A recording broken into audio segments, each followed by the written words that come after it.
I'm Emma Slater. I'm a professional dancer on Dancing with the Stars in America, and you're listening to my interview with Elaine Goodman on gogoodman.com.au. Now, you started your dancing at the age of 5. Was that the only sport you were interested in at that stage, or were you kind of pushed into dancing? No, I wasn't. I just had so much energy that my parents didn't really know what to do with me, and I begged them to go dancing for many months before they took me. And I started off with ballet and tap, and it quickly turned into Latin American dancing. By the time I was about 10, I started competing with ballroom and Latin, and it was really just something that I felt like I was a dancer from the moment that I knew what dancing was, and I just had so much energy, and I was bouncing off the walls that my parents knew it was the right thing to do, and I'm glad that they had that kind of support, because I wouldn't be here without that. Did you try any other sports going through your teens? Yeah, in England it's weird. We do. I don't know if it's the same in Australia, but over in America they have obviously like basketball and soccer, but we have football and netball. And if you're a girl, you get taught netball, which is kind of like basketball, but it's very safe. It was something that I liked doing. I was very energetic. I love sports, but as much as I really enjoyed it, I knew it wasn't going to be something that I was going to do forever. Yeah, no, we have netball here as well. It's one of the most popular sports. Every girl plays netball. Yeah, it's a real girl thing, but over in America they don't have it, and they No. have baseball, but we have rounders. Oh wow, I played rounders at school, but that's as far as I think you can get here. Yeah. So yeah, you mentioned tap. What kind of dancing? Like, what was your path into dancing? Where did you start, and how did you kind of progress through each type of dance? I started. As I say, I started when I was 5. I was doing tap and ballet, and it was in Birmingham, where I grew up in England. It was a local dance school. At first, I didn't like that my ballet teacher was so strict. I found it a little bit confining. And then I continued dancing right up until the age of 12, when I decided to take it into competing. So I started competing, and I was competing with a dance partner. It was ballroom and Latin dancing, and I was lucky enough to go all around the world doing that, which is a real blessing. I love to travel. So in doing that, it kind of opens more doors. You get offered to do a lot more shows, and people started sort of putting the word out, and I was very lucky to be able to do some wonderful shows in the West End and on Broadway. And from Broadway, whilst I was on a show for about 3 months, that was when I got scouted to do Dancing with the Stars in America. And they kind of picked me and asked me if I would interview with them. And it was like a spark, and just sort of happened from there. So I was really lucky that I got the opportunity to do that. Yeah, you mentioned that you did a lot of stage productions in England. Yeah. And so where did the acting bug come from? You also, I've got a question about you singing on a Grammy-nominated soundtrack later on. So you're kind of the whole package. Where did the acting and singing come from? Well, the acting was, whilst I was dancing at a young age, I was also going to a drama school at the weekends. And the acting was actually what I wanted to do first. That's the first and foremost thing that my passion in life. That was what I wanted to be for years and years. I just wanted to act and be an actress. And the only reason that dancing really took over is because I fell into that, and it became so, it just rolled from school. I got a dance job, from dance job to dance job, and so I just took those opportunities, and I didn't pursue the acting because I was fully engrossed with the dancing, and I believed that was what I needed to do at the time. But the acting, as I say, I used to go to a drama school back in England in Sutton, where I grew up, and then I got the opportunity to do a lot of stage productions. And when you're a dancer, you have to be able to act in these stage productions too. I played the role of Lisa Houseman in Dirty Dancing, in the West End, and of course that involves a little bit of singing and a little bit of acting, and then I was lucky enough to do Mamma Mia, which was kind of a singing, acting, dancing experience, and that was where I got to sing on a Grammy nominated soundtrack too, and that was fantastic, really was. At the age of 10, you started to expand your knowledge by training in ballroom and Latin dancing. Yes. Was that about the time where you started to learn, I guess, about the theory of dancing and the origins of each dance, and do all the hard stuff, all the basic written work as opposed to all the physical training? Yeah, actually it was when I was 10 I started to learn about each dance and the techniques for them, and where they came from, what kind of flavour that they had. So that was really when my dance education began. And there was certain areas of my life where I learnt more and more, obviously, as I went along, but that was where it began. And it began by just understanding the origins of each dance and where they came from, and then I would dance with the partner, I would learn all the different steps, I would learn all the different timings, and then when you compete, it then takes it to a whole new level, and it's a lot more intense. When you dance with a competitive partner, you travel all the way around the country for lessons and for coaching and for practices, and it really takes up the whole of your time. And that's when I knew that this was more than a hobby, it was going to be a lifestyle for me. Do you think that realization came too early for you at the age of 10, or right at the right time? No, I think it came about the right time, and I think if you're, I think if I was waiting for it, I wouldn't have been able to do a lot of the things I've done, and I would have missed out on a lot of experiences. So I'm happy that I started dancing at an early age, and I knew what I was going to do from an early age, because I kind of put that direction to use, that knowledge. So I really pushed in the areas that I wanted to be. It was a very, very definite decision of mine, and if I hadn't have had that, then it might have taken me a lot longer to figure out what it is that I wanted to go and what I needed to do. And it was around also the age of 10, I believe, that you started getting into competitive dancing. Was that Yes. your choice?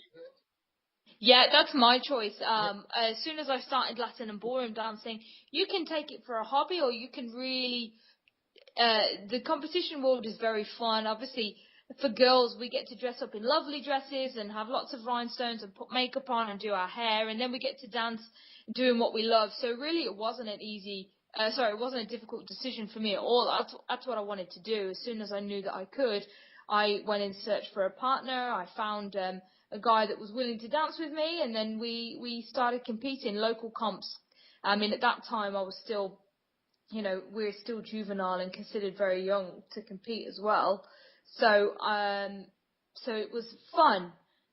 And then from there, you sort of progress, and I got a new dance partner, and we wanted to take things a bit more seriously.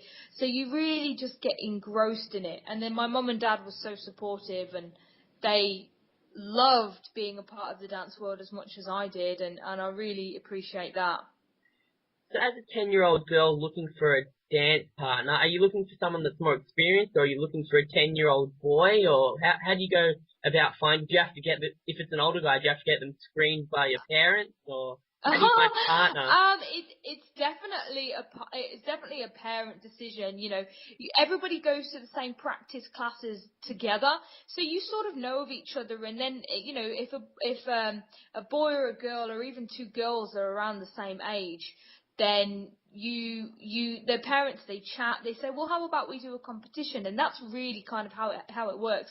It's not any kind of decisions as a 10-year-old. You don't really have that choice to make those decisions, because it's your parents that will drive you everywhere and pay for the lessons and pay for the privates and take you to the competitions and really book everything for you.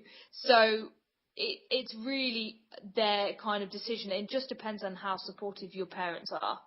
So it was another 10-year-old boy that you were partnered with, I'm assuming? Yeah. His name was Liam, and he was and he was a young guy, and we went to different schools, but we practiced in the same place, and we thought, well, wouldn't it be fun if we tried to sort of start competing and win some awards, and that's what we decided to do. You still keep in contact with him? No, gosh, no. I left contact, got out of contact with him a long time ago, and he quit dancing, I think, after a few years. It wasn't really, I don't think, as much of a calling for him as it was for me. It was very much a very non-serious dance partnership. So, what other kind of partnerships are there at the age of 10? Exactly, yeah. It's just a bit of fun, you know what I mean? It's just literally going out there and having fun. Do you remember the first tournament you won, or the first title you won? Yes, and it's pretty pathetic when I think about it. But this was the first ever that I won, and it sounds very ridiculous, but it's the West Midlands Rumba champion. And that means absolutely nothing in today's standards, because I was so young. I was about 12 or something, but it meant the world to me then. But then I was lucky enough that by the time I got to age 15, I think it was, I won the British Championships, which is held at Blackpool, and that's a really big competition. And then the year after, when I turned 16, I won the UK Championships in Bournemouth. And they're the biggest closed competitions that England has. So after you, I guess, quote unquote, split with Liam, where did you find your next partner from? Next dance partner? My next dance partner, I found. Where did I find him? You go to these things called You go to these things called tryouts, and there's actually a newspaper called the Dance News, and they have it's almost like a Lonely Heart section. They have a section of the paper that is solely based on people looking for dance partners and where they live and their height and their ambitions, that kind of thing. So it's really quite interesting. But through different dance schools, I found out about a boy who was looking for a dance partner, and I decided to go contact that dance studio and see if I can arrange a tryout. So what happens is that you contact them, book in a tryout, turn up and have a dance, like a lesson with this guy, and this guy gets to see. It's normally the guys that get the privilege of picking a dance partnership, because the men are so far and few between that there are quite a few girls that are readily eligible to dance and are looking for a partner, more so than boys. So the boys kind of have the pick of the crop, and they have the luxurious position of being picky with their choices, whereas the girls, we need to be a little bit more competitive to get a dance partner. That's the way it was when I was competing anyway. And I had a tryout with this guy called Bradley Saunders, and I thought that it went well, and I hoped that it went well. And then the next day I got a call, and they told me that they really liked the partnership and they wanted to give it a go and let's be partners. And it was the best feeling in the world. It's like a really big deal to a young teenage girl, or I think I might have been 12, it's like a career move at a really young age. It's really funny. It sounds so, I guess, professional. It almost seems kind of Amish. Oh, it does, but it's not at all. It's just something that you know how when you're a young kid and maybe you start singing and your parents were singers, and my parents weren't dancers at all, by the way. They're far from it. But you get so involved, and they were so supportive that there's a whole dance community, and everybody's equally as young and they're equally as eager, and there's a lot of competition, and you just try really hard to get the best training and to get the best partner and to succeed.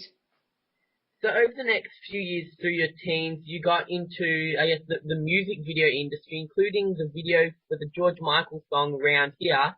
Was that a valuable experience for someone your age, or was that kind of going off the track of competitive dancing and trying something else to the side? It definitely is off the track of competitive dancing, but yeah, I was just over the moon and super grateful for those. And it turned out to be that I don't compete anymore. I quit competing when I was 18, and it turned out to be what my career was based on, was these kind of jobs. So breaking into that is not only exciting, it proved to be the direction that I was going to go in. Competing, and here's the thing, I didn't come from, and still don't come from a wealthy family, and we needed support for me to be able to dance, and that's why I'm so grateful for my parents, because it took a lot of money for them to take me all the way around England every single weekend and pay for these private lessons, which are really expensive, and to get the best dresses and take me to all these competitions. It was really expensive. And all the time I was competing, I wasn't earning money to be able to compete. So to do these little jobs where they would at least provide a bit of money so that I can continue doing what I was doing was so valuable. And for dancers, doing a gig like that is pretty amazing. And at the age of 16, you joined the cast of Strictly Ballroom and travelled the world performing. What did this teach you? Assuming that the rest of the cast were a little bit older than you, what did you gain from travelling the world at such a young age? Yeah. Oh wow, it was amazing. And that's what it was. To travel the world was such an eye opener. I went from being a schoolgirl to traveling with an established show. We did the West End. We did every major city and even minor city in England. And then we did South Africa. The show went to Vegas, to Dubai, went to Europe. It was fantastic to see the world, and it kind of gave me my taste for something very on a much bigger scale, something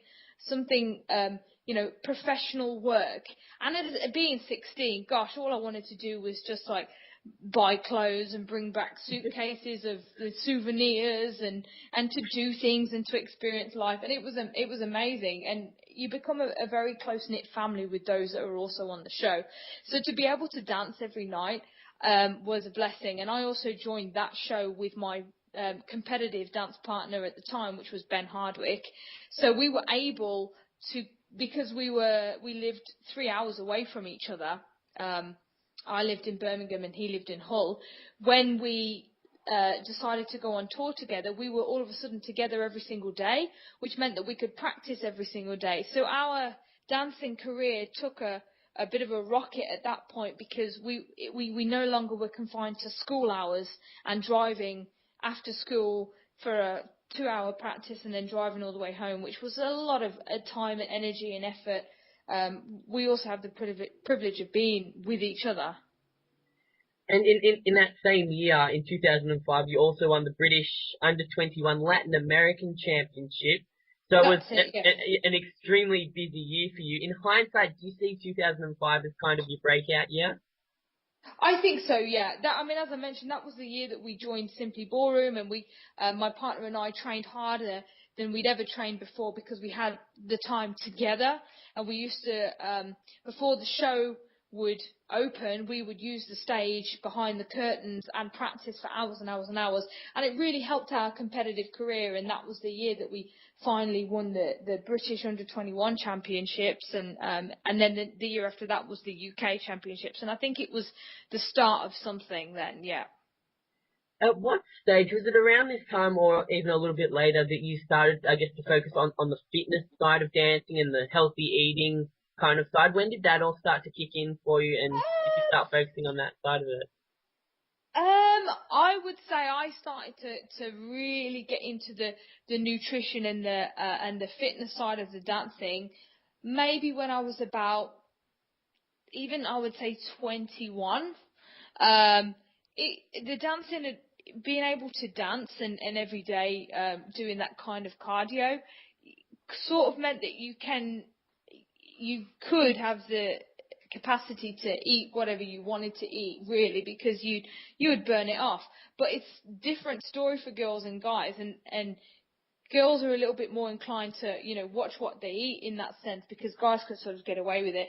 So I learn a lot more about when's the best time to eat, and then go into the gym. I wasn't much of a gym junkie up until the age I was 21, and then I've got a love of working out now. I love going for runs. I love that feeling after working out and having a good old exercise. It just makes me feel invigorated. And similarly, I love to yoga and Pilates. There's a wonderful workout here called Extend Bar, and I think it's branching out into Sydney actually. But Extend Bar is a fantastic like cardio Pilates bar, and it strengthens your muscles, and you get to really sweat within the hour that you're there, and it feels so invigorating. It's like being in the sauna and then stretching and working out at the same time. So you do a little bit of everything, obviously, a bit of weights, cardio, yoga, Yeah. everything. Yeah, I like to run for 5 minutes, and then I will get off the treadmill, and then I'll do some squats and some little arm weights, and then I'll get back on the treadmill and run for another 5 minutes, sometimes 10 minutes. So I like to do a little bit of interval training. I find that the most beneficial. In 2007, you starred alongside Meryl Streep, Pierce Brosnan, Colin Firth, and Amanda Seyfried in Mamma Mia, and also, featured on the Grammy-nominated soundtrack, as you mentioned. That's even more kind of, I guess, off the track from competitive dancing. Was the movie something you were interested in? Yeah, the movie was amazing. I remember when my agent called me and told me I had an audition, and the audition was on like a Friday. And then I started the job on the Monday. So it was so out of the blue. I didn't really have time to embrace it. And I actually didn't know who was in the movie until I turned up on the day. And, there's Meryl Streep and Pierce Brosnan, Amanda Seyfried, then Colin Firth, which I died over him, because my favourite thing to watch in the world is the BBC series Pride and Prejudice, in which Colin Firth plays Mr. Darcy. And, oh God, so I died when I saw him. And then it was just the most amazing 5 months. Oh, it was brilliant. And everybody had a lot of fun. And we had to, because it's set on a Greek island, there was a lot of, it was my first real experience of somebody doing my makeup and doing my hair. And I had scenes that I needed to do, and I was getting direction from the director, and just being involved in that environment was such a huge learning curve and so exciting. One of the producers was Tom Hanks, and I remember he walked onto the stage one day, and that was another time that I've nearly died, and he's a hero, to so many people. But just watching the way that these very, very highly respected Hollywood actors and actresses work, and their work ethic, and being surrounded in that environment is priceless. You're never really going to get that anywhere else. And amazingly, at this stage, you're still under the age of 20. Had you decided what path you definitely wanted to follow, whether it was singing, acting, or dancing? I knew at this point that the dancing was taking off to a point where I could continue doing that, and it was going to be something else. I knew that my calling in life was going to be a dancer in some capacity, and that I can expand on the acting a little bit later. So I think it's safe to say that I decided I would put the acting on hold and pursue that at a later time, even though it does kind of give me grief when I say that, but it really is exactly what happened. And I, at the age of 20, I got the opportunity to go on tour with Burn the Floor, which is a fantastically well-known international dance show, and it's a dance show based solely on ballroom and Latin, and it really does travel the entire world. And that I was lucky enough to do Broadway on that show in 2009, and that was really when I knew that the dancing was going to be it for me. So do you still have acting in the back of your mind a little bit? You're still quite young. Yeah, I do. I definitely do. I would love to act. I think that my style of dancing is inclined more towards the expressive. I like to tell a story when I dance, and I think that that is the actress in me wanting to sort of live it out. I don't like to dance I definitely don't like dancing solo as much as I do dancing with somebody else, because I like to react and I like to connect off people, and I would definitely love to act in the future. And I don't think that door would be closed for me. I mean, if there's any place I need to be, it would be Hollywood, and that's where I am right now. So I'm definitely going to make use of that. But at the moment, with Dancing with the Stars, it's such a full-time job that it would need to be something that I would pursue in the future. After Mamma Mia, you starred in a few more shows like Dirty Dancing and won a few more competitions. Yeah. But how and when did you decide to move to America? I decided to move to America for Dancing with the Stars. It wasn't a decision I made. It wasn't definitely something that I didn't think would happen in my life. After being on Broadway and doing Mamma Mia, I was noticed by ABC, which is the network over here, and was, I guess, sort of scouted in a way to do Dancing with the Stars, and that's where it helped, my competitive edge and the awards that I won, the under 21 British and the under 21 UK championships really helped, because that's kind of credibility in my favour. And so they poached me and got in contact and asked if I would interview with them in Los Angeles. So I came over here and had a camera interview, and a few months later on, when the next season started, they asked me to be a part of it. And I was in Australia working at the time, and I hopped straight over. What were you doing in Australia? I was actually visiting my boyfriend. He's actually Sasha Farber. We broke up, but my boyfriend at the time was Sasha Farber, who's also on the American version of Dancing with the Stars. And he is a Australian national living in Sydney. Wow, you've been all around the world. Yeah, I really have. I've been travelled super everywhere. lucky. All continents except Alaska. Yeah. Do you have any plans to go to Alaska and dance? To go to Alaska? I'm sorry, not Alaska. I meant Antarctica.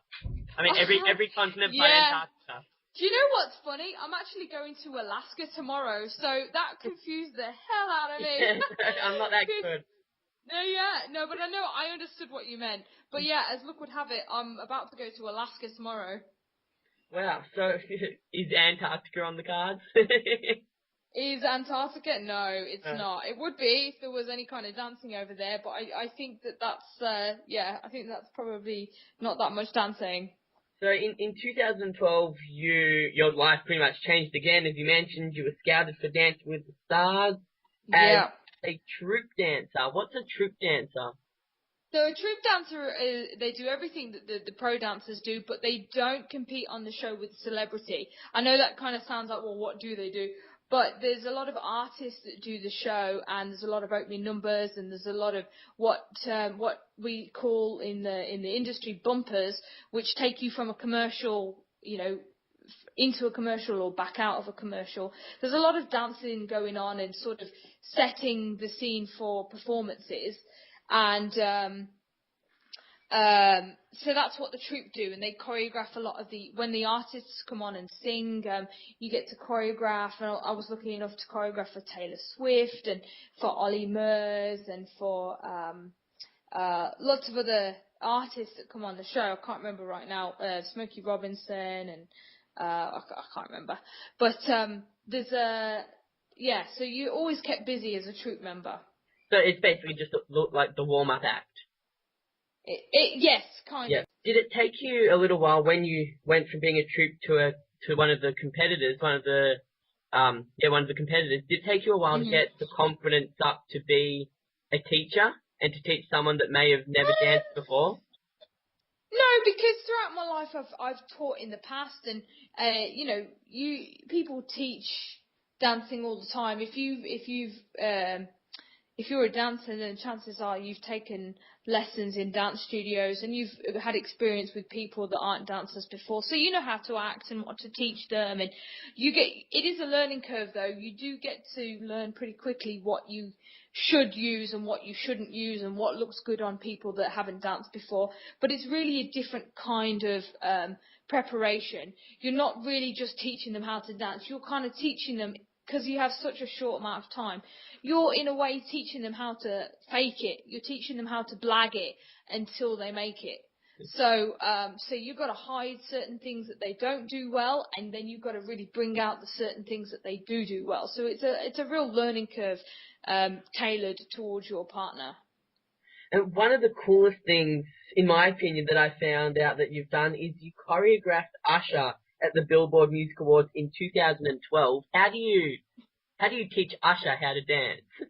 Well, actually, they auditioned me to be his dance partner, and I was really, really excited to be chosen to do that. It was a massive opportunity for me, and the only problem was that it was filmed on a day where I was camera blocking for Dancing with the Stars, so I was really regrettably unable to do it. And then on learning that, they asked me to choreograph it for them, which I did, and it was just amazing knowing that that bit of choreography was going to be part of Usher's performance, and then watching it on the night, even though I couldn't be there to see him perform, it was fantastic. It was it's really difficult when you've got to give him choreography whilst he's singing. You can't give him obviously too much and make him out of breath, because he's singing live as well. You know, he's a very, very talented man.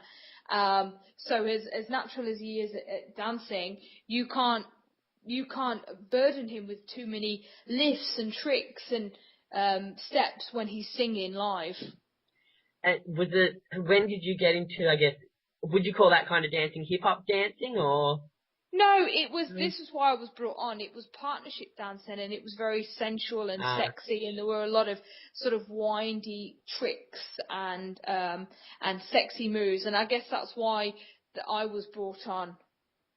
And finally, this year you're paired with NASCAR driver Michael Waltrip. How do you think you'll go? I mean, he probably hasn't had a lot of time during his career to try dancing. How are you going so far? No. Well, in Michael's words, he sat behind the steering wheel of a car for 30 years, and this is the first time that he's ever been able to get up and dance, and he feels amazing. He loves to dance. He isn't the most natural of dancers in the world, and he'll tell you that himself.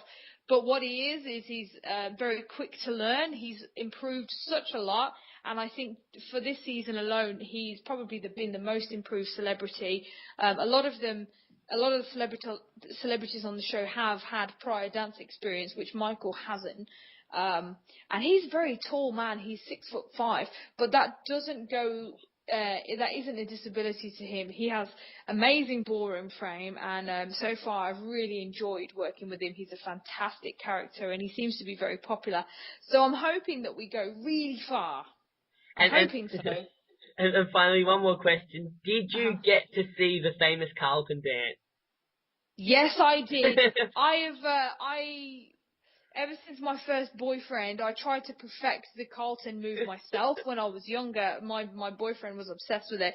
So he taught me it, and I tried to do the Carlton Dance after every dance show that I did. And then finally I met Carlton, Alfonso, and he showed me how to do it, and then he did it on the show on Monday night, and it was such a treat. It's very special for me to get to work with him. Was the whole crowd just up on their feet? Oh, the crowd went nuts. It was really something that everybody wanted to see. Yeah, he was great. So have you perfected it? Because it's really all about the feet. The feet bit is really hard to get by. The feet go the same way as the hands, and the hands come up and over, in Alfonso's words. So I'm trying to perfect it, but really, I'm never going to do it as good as him, because even if he doesn't do it good, he's Carlton, so what he does goes. So yes, I'm never going to do it as good as him. He's the real deal. Emma, thank you very much. It's been a pleasure. And thank you so much. Good luck for the rest of the competition. Thank you. Speak to you soon. Bye. Okay, bye.